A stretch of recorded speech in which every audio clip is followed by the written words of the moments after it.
Católica comemoraram o dia de Pentecostes. Na liturgia católica, este dia marca o encontro dos apóstolos de Cristo com o Espírito Santo. Um simples vestiário se transformou num local sagrado, numa capela onde um grupo reza sem parar. Eles estão orando por todos os fiéis que relembraram hoje uma data especial da Igreja Católica, o Pentecostes. Chegando o dia de Pentecostes, estavam todos reunidos no mesmo lugar. A frase está escrita no Evangelho e inspira todos os carismáticos. É certo que a data oficial, Pentecostes, ainda não chegou, é no próximo 19 de maio. Mas hoje, os carismáticos já são tão numerosos que precisaram arrumar um dia sem jogo de futebol e usar o estádio do Morumbi. Vamos orar. Vem, Espírito Santo! Essas 120 mil pessoas se reuniram em nome do Espírito Santo. Acreditam que ele repete aqui no Morumbi o que, segundo os apóstolos, aconteceu no nascimento da igreja 20 séculos atrás, quando o Espírito de Deus desceu sobre os presentes. Por isso, as pessoas rezam com fervor, se emocionam, cantam e pulam de alegria. Eu sinto que a minha força é maior com esse Espírito Santo grande dentro de mim, assim, é uma coisa maravilhosa. O povo hoje tem uma fome de Deus, o povo hoje tem uma sede de Deus. Nem fomos nós quem suscitamos isso, foi Deus quem suscitou. O que nós estamos fazendo é apenas dando a este povo o alimento que ele precisa e trazendo para Deus, e trazendo para a igreja este povo que hoje está querendo voltar para Deus.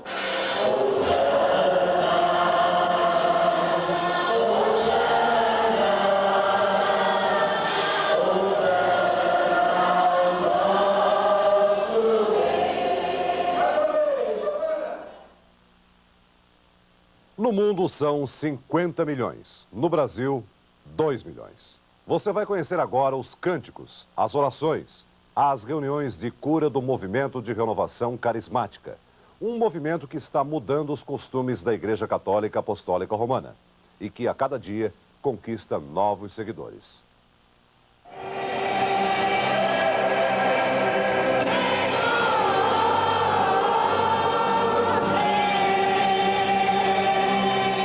Estas imagens, por incrível que pareça, foram feitas esta semana na Catedral da Sé, em São Paulo. Toda essa exaltação, toda essa alegria fazem parte das reuniões de oração e de cura do movimento de renovação carismática, uma nova maneira que a Igreja Católica Apostólica Romana encontrou para enfrentar o avanço das seitas entre os brasileiros. Na verdade, o movimento carismático é uma volta à origem da Igreja. A Bíblia diz: 50 dias depois da ressurreição de Cristo, o Espírito Santo desceu sobre os apóstolos e transmitiu a eles os dons do carisma. E um desses dons é exatamente o carisma da cura. É a Igreja Católica voltando ao tempo dos apóstolos. O movimento carismático começou 24 anos atrás, com um grupo de jovens universitários americanos e chegou ao Brasil há 17 anos. Esse verdadeiro espetáculo de fé teve agora mesmo o apoio da Conferência Nacional dos Bispos do Brasil, a CNBB. O movimento de renovação carismática reúne só em São Paulo 500 mil pessoas. Calcula-se que no Brasil já existem 2 milhões de carismáticos. No mundo todo, a Igreja Católica Apostólica Romana tem 50 milhões de seguidores dessa nova linha de evangelização. O grupo de oração da Catedral da Sé é o maior da renovação carismática no Brasil. Todas as segundas-feiras se reúnem aqui entre 2.500 a 3.000 pessoas. Todas elas têm principalmente uma esperança: obter a cura para alguma doença. São muitas vezes pessoas desenganadas pelos médicos e que conseguem alcançar a graça. E hoje é um dia muito especial para centenas e centenas de carismáticos que estão na Igreja da Sé. A reunião vai ser comandada por tia Laura, uma das poucas pessoas em todo o Brasil autorizadas a fazer curas com a imposição das mãos. Dona Laura Mendes da Silva, a tia Laura, tem 75 anos de idade e é a mais importante figura do movimento carismático no Brasil. Um momento surpreendente da reunião. Tia Laura invoca o Espírito Santo. Ela diz que nesse momento recebe uma inspiração divina e começa a chamar todas as pessoas que estão doentes. Tia Laura não conhece nenhuma delas. Você que tem sempre o seu coração parece que inchado, cansado, batidas erradas, às vezes meio forçando. Você respira mal por causa desse problema e o Senhor agora tocou no seu coração. Fui levada ao INCOR com uma parada cardíaca. E depois, quando voltei a mim, que eu soube que eu tinha esse problema grave. E fui, graças a Deus, que eu consegui essa graça, porque eu não sinto mais nada. E sentimos agora, neste instante, pessoas que têm muita dor nos joelhos, que têm dificuldade para se levantar e andar. Eu não conseguia ajoelhar e meu joelho estava doendo demais. Eu fiquei o tempo todo sentada. E eu senti um calor muito grande agora no meu joelho, eu movimentei e não estou sentindo dor. E nós sentimos agora, neste instante, pessoas que têm assim, um problema muito sério na coluna. Mandaram fazer fisioterapia, tudo isso, fiz, nada adiantou. E aqui é que adiantou. Aqui é que eu fiquei curado. O que o senhor acha que aconteceu? Aconteceu que Deus me curou. Todos reconhecem, leigos e sacerdotes, que os poderes de tia Laura de invocar o Espírito Santo são impressionantes.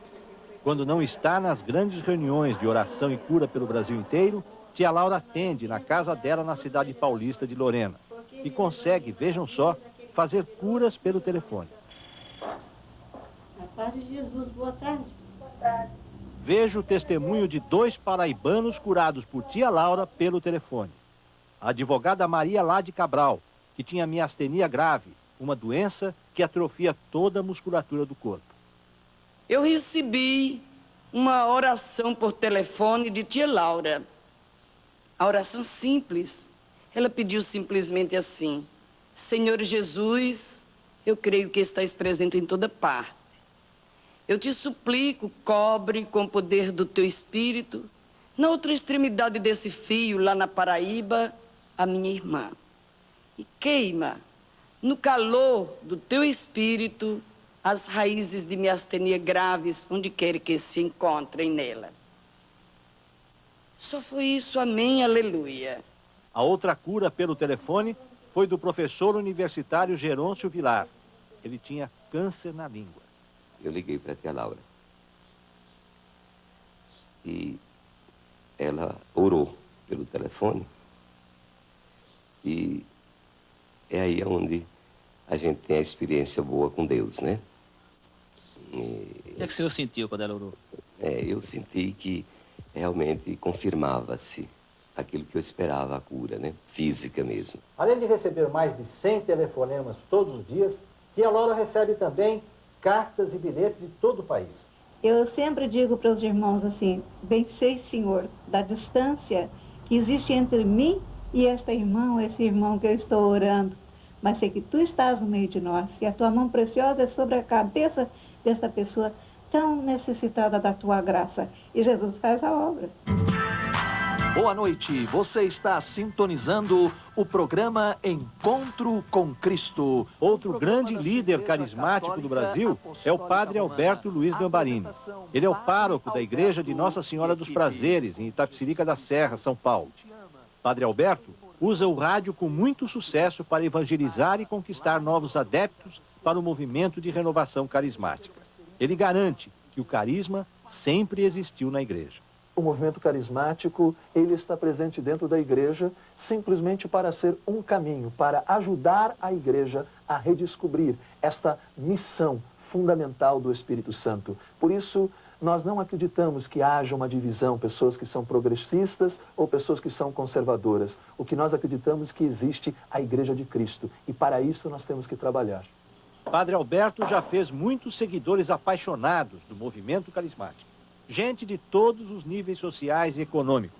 Um exemplo dessa devoção e do poder de invocar o Espírito Santo é uma das mulheres mais ricas de São Paulo, Dona Maricitro Sardi. Ela é coordenadora de um grupo de oração. Toda a família dela, o marido e os 10 filhos, são do movimento carismático. Aos pés da imagem de Nossa Senhora de Medjugorje, Maricitro Sardi põe todos os pedidos de cura que recebe, em geral, de pessoas pobres das favelas que visita e ajuda. Para ela, ser rica não exclui a devoção e o contato com o Espírito Santo. Onde há Deus, não pode ter elitismo, não pode ter luta de classes. Quer dizer, eu amo pelo fato de amar. Eu me dou pelo fato de achar que que nós temos que ter o temor a Deus, e ele diz, ama o próximo como a ti mesmo. E se eu não amar o meu próximo como a mim mesma, realmente eu não estou sendo coerente com a vida em Cristo, que é a que eu busco. Todo carismático conhece o trabalho de Frei Léo. Ele mora em Brusque, Santa Catarina, e percorre todo o Brasil, reunindo grupos de oração e de cura. Ele está acostumado a rezar com estádios e ginásios cheios, e é conhecido como pastor eletrônico do movimento carismático da Igreja Católica Apostólica Romana. Essa semana, ele estava em São Paulo e ouviu muitos testemunhos de cura. Muitas vezes a igreja deixou de pregar o evangelho mesmo, e muitas vezes ficou preso a algumas doutrinas, o dom de cura estivesse um pouco escondido na igreja. As seitas perceberam isso e passaram a usá-lo. E penso que nós devemos aprender com a seita. E creio profundamente que em algumas delas, que em muitas delas, também acontecem curas. O perigo é o curandeirismo. De Campinas, São Paulo, um dos núcleos pioneiros dos carismáticos do Brasil, fala o repórter Ciro Porto. A evasão dos católicos e o crescimento das seitas foram temas muito discutidos na 29ª Assembleia Geral da CNBB, aqui em Itaici, interior de São Paulo. Os bispos elaboraram novas diretrizes da igreja para os próximos 4 anos, que vão ser divulgadas só em junho. A partir daí, a igreja deve se tornar mais participativa, onde os fiéis vão poder desempenhar até a função de ministros evangelizadores. O que se pretende também é fazer com que os padres se aproximem mais dos fiéis para conversas, aconselhamentos e bênçãos individuais, onde não está descartada a possibilidade de curas milagrosas. A intenção dos bispos é reviver o misticismo da igreja sem abandonar a opção preferencial pelos pobres, ou seja, a igreja quer oferecer aos fiéis uma assistência espiritual paralela à discussão dos problemas sociais. A igreja deve assumir uma posição que leve mais em consideração o subjetivo e o pessoal, sem descurar das questões da justiça e desse mundo que passa, porque não podemos cair nos extremismos, nem de um lado, nem de outro. Dentre as modificações que a igreja deve apresentar para os próximos 4 anos, está incluída também a possibilidade de curas através de bênçãos e orações? As bênçãos e curas de diversas maneiras pertencem à tradição da era apostólica da Sagrada Escritura. E nós devemos conservar essa tradição, usá-la, é verdade, com discernimento, mas não bani-la de nossa igreja, que seria contra a nossa tradição. O senhor já curou alguém através de bênçãos? Eu tenho fatos em que eu tenho percebido que Deus curou pessoas que tinham muita fé através de bênçãos que eu, como indigno servidor, tenho dado. Outro exemplo pessoal de misticismo é do bispo de Pelotas, no Rio Grande do Sul, Dom Jaime Quemelo, que lançou uma maldição para acabar com os ratos de uma fazenda. E chegou uma pessoa para mim muito humilde e disse: o senhor não pode ir lá, padre, abençoar o meu paiol lá de milho e culturas agrícolas, espantar os ratos que estão lá? E eu comecei dizendo para a senhora assim: olha, minha senhora, use o veneno, né, primeiro, comecei a trabalhar. E ela me disse: não, padre, eu acredito na bênção, o senhor tem que dar a bênção. E misteriosamente, eu aprendi da fé dessa senhora, fui lá, abençoei aquele paiol, lancei uma maldição que se chama contra muris, até uma palavra em latim, que é contra ratos. E qual não foi a minha admiração? Por 3 ou 4 anos, eu nem era do local, tinha nascido ali, mas trabalhava no diocese. Cada vez que eu ia visitar meus pais, ela trazia uma cesta enorme de frutas para mim, porque ela dizia assim: olha, padre, depois daquela bênção, nós ficamos aliviados, não há mais ratos no paiol. Quer dizer, o senhor expulsou os ratos do paiol? Eu não, foi Deus e foi sobretudo a fé dessa criatura. Até hoje, os dirigentes da Igreja Católica não deram apoio oficial à renovação carismática. Os bispos e padres se dividem entre a tolerância e o apoio pessoal. Mas depois da Assembleia da CNBB, os bispos admitem que a experiência dos carismáticos vai ajudar na retomada do misticismo e na volta dos antigos fiéis. O lado místico que a Igreja quer resgatar, na verdade, já existe dentro dela mesma. Hoje, o movimento já está se espalhando por todo o país e a evasão das igrejas católicas começa a ser substituída pela lotação. Nos encontros de carismáticos, os fiéis chegam a disputar um lugar dentro da igreja. Os carismáticos se organizam em grupos de oração orientados por leigos. Só em Campinas são 100 grupos, mais que o dobro do número de paróquias.